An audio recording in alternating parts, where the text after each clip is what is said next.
On our current tax rates, if you aren't prepared for a tax increase in the next few years, you might want to stick with us today. As investment advisor Brian Myro explains ways you can take advantage of today's low tax rates before they go back up. And thank you for joining us. The 2017 Tax Cuts and Jobs Act is set to expire at the end of 2025, which means the clock is ticking on the current tax policy. Brian, why is it important for us to be aware of this upcoming deadline? Well, happy to be here today, Nicole. Well, make no mistake about it, unless something changes between now and then, come 2025, taxes are going up.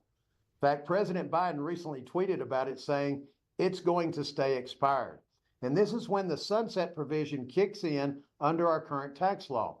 So there's no better time to prepare for tax changes than right now. And it's important to be aware of these changes so that you can be as tax efficient as possible and use strategies available right now before these rates go up. Well, Brian, what opportunities are out there to save on taxes before rates change again? Well, Nicole, I can give you a couple of examples. Roth conversions are a big one. These can reduce the forced distributions from your retirement accounts, like your traditional IRAs, your 401ks, and other Section 400 retirement plans.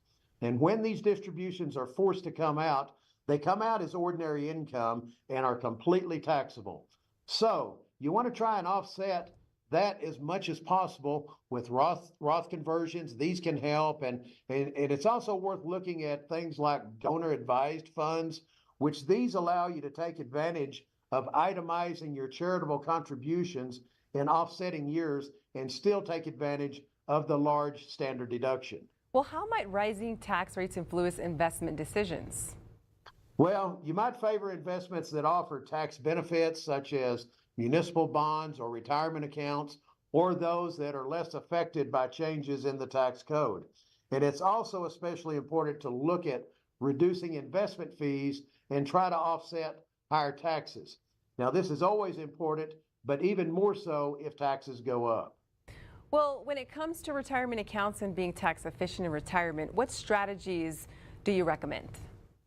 Well, Nicole, income planning is huge in retirement. Having a good withdrawal plan for retirement accounts is critical.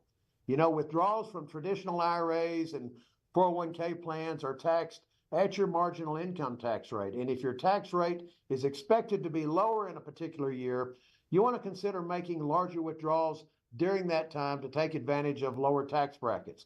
And once you reach age 73, you must begin taking required minimum distributions from your traditional IRAs and 401k plans. And you want to be mindful of these distributions and plan your withdrawals to meet your RMD requirements while minimizing taxes. And you want to consider coordinating your RMDs with other sources of income, such as Social Security or pension payments. And by managing the timing and the amounts of withdrawals, you can minimize your tax liability and optimize your overall retirement income. Anything else you'd like to add, Brian? Well, Nicole, today we're offering a free in-depth tax analysis for each and every one of our viewers. And in the tax analysis, we identify opportunities to become efficient against taxes in the future and possibly save you thousands of dollars a year. And Nicole, one more thing, we're going to offer a free complimentary copy of my book titled Smart Money for the Backside of Life, along with the free tax analysis and the information on the upcoming tax changes for anyone wanting to set a visit. And in my book, I discuss many different aspects of retirement that folks deal with on the backside of life. Thank you so much, Brian. So all you have to do is text RETIRE to 915-233-2904 for your free tax analysis. Brian, thank you so much as always. Nicole, thanks for having me.